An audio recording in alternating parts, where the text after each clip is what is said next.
What's up, ladies and gentlemen? It's Daniel here from the GeekSpeakNation channel, and I'm going to bring you my review of the Neon Demon.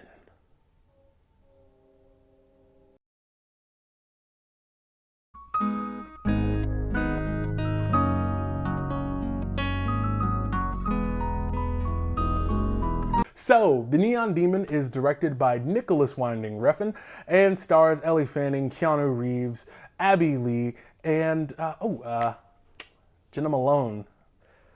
Ugh, she did things in this movie. It's hard to talk about. But this is not a spoiler review, guys. And before we get into this, I do have to say that this movie was probably behind Captain America's Civil War and behind Batman v Superman as my most anticipated film of the year. I love Nicholas Winding Refn's work. I know that's not really a popular saying with a lot of people, but his films like Drive, Only God Forgives, to me are classics, and they're films I can watch any and all of the time, specifically Drive especially. His work with Cliff Martinez doing the score is really awesome, and I think he's just a really fun and really great director for me, and one of my favorite, if not my favorite director. I know, it is crazy. But going into this film, I was interested in what he was going to do, and he did not disappoint. And in this story, he tells the tale of a supermodel, played by Ellie Fanning, who goes into the world of fashion and modeling in LA and decides to pursue a career in it at a young age and gets involved with some very, very jealous people about her career choice and other models as well. And she meets some other creepy characters as well working in the field.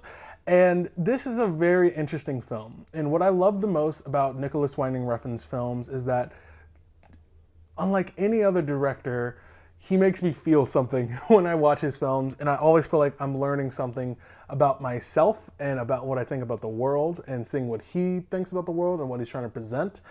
And I think the worst thing you can ever do going into a movie or coming out of it is not feel anything. To not have any reaction is the worst thing possible. And I think this movie goes beyond the concept about being good or bad, but just being about your reaction and how you feel.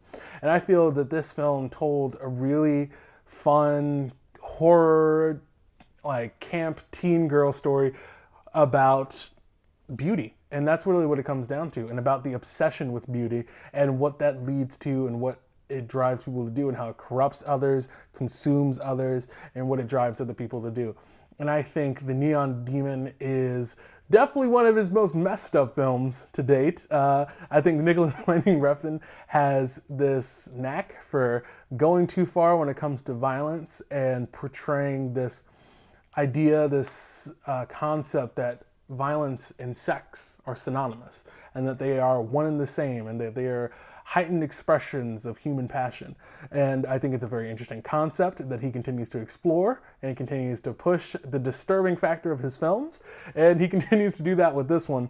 But I really had a really fun time, and I walked out and I was just like, that was one of the weirdest films I've seen in a while. But immediately on the drive back, I was like, I want to buy a ticket and see it again. It just had that effect on me. And something about his films are just so spellbinding in the way that he does a heightened reality mixed with fantasy, mixed with sci-fi, but without the science, but just the fiction. It's weird, but I really love his filmmaking and I love this film. I really had a great time, and I thought the visuals were stunning, as they always are in a Nicholas Winding Refn film, and the sequences and how he portrays modeling is so captivating. He doesn't do it in the typical fashion of a runway. He gives this aesthetic of what the sensation is like to capture a moment for viewing. And it has this erotic sensation to it, but at the same time, not everything in this film is presented for sex. Everything is sexual, but it's not at the same time. It's very hard to explain. And it's really, really interesting. How he portrays sexuality in this film, and that the nudity in this film is not until the third act, and even then it only is kind of like an extension of what the characters are and like showing who they really are, and it's really weird how he uses that. And also the way he sets up frames and the way he sets up characters in frames. And it's one thing my friend pointed out when we watched the film, was that every single character who is not a main character is always sitting or standing like a mannequin in the frame. And it's really creepy when you go back and watch the film.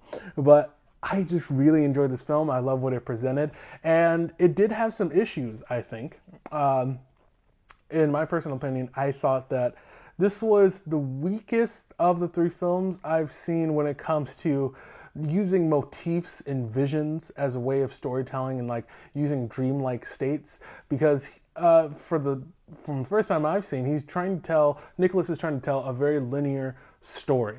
And in doing so, when he introduces his high tension, high fantasy, hyper-realized visions and versions of what's happening, it doesn't quite make sense because they're not fully explored. And maybe we'll get more explanation on that later on down the line, on whether or not what these visions mean or what some of the imagery means. But yeah, to me, it just fell short because it wasn't interwoven throughout the entire film. So it felt very out of place and without meaning. But besides those motifs not really going all the way, I had a really great time with this film, and I think it's unique, as all of his films are, and I have such a great time watching his films because it's always an experience, for better or for worse, watching his movies. And yeah, be cautious going into this film because it is kind of disturbing, and by kinda I mean it really is disturbing. So with that, ladies and gentlemen, I'm going to give The Neon Demon an 8 out of 10. So, have you seen The Neon Demon? Did you love it, or did you more than likely hate it? Let me know in the comment sections down below. But also, while you're down there, if you are a fan of Nicholas Winding Refn's films, what did you think of this one? Did you like it? Did you hate it? Where does it fit in the pantheon of Nicholas Winding Refn's films? I'd probably say it is my third favorite, with either Drive or Only God Forgives being first and second. They're really interchangeable to me depending on my mood. And then this would probably be third. I really enjoyed this film, and I think it's another great film by him. But let me know what you think about it in the comment sections down below, or if you do or don't plan on seeing it. It's really weird, but I highly recommend it. Just trying new film experiences.